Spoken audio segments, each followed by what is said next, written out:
how to get Apple News Plus for free.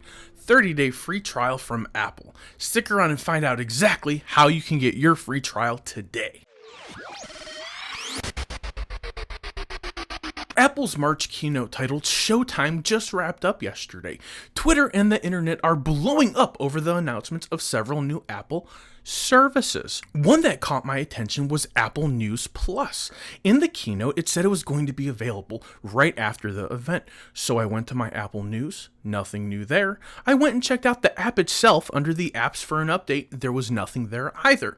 Then I was scrolling through the feed and I discovered a little hidden nugget, the settings gear. This is where Apple hides all their settings. It directed me to update my iOS to get the new Apple News. So I went and visited the page and I discovered all sorts of new updates that weren't even mentioned in the keynote, or at least that I can remember them mentioning in the keynote.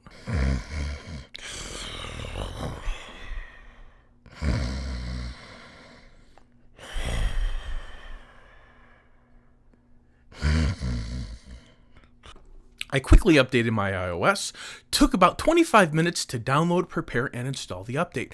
After a quick reboot, I had Apple News Plus. I signed up for my 30-day free trial. What that means is you have to agree to pay $9.99 per month after your trial is over. So here you have it. This is how you get Apple News Plus free for 30 days. I'll be digging more into these updates and making a video sometime today or tomorrow for you. Thanks for watching. If you like this video, please consider showing me some YouTube love and hitting that subscribe button. If you really love this video or you just love me, consider giving me a thumbs up. Thanks for watching. Till next time. For the love of tech, namaste.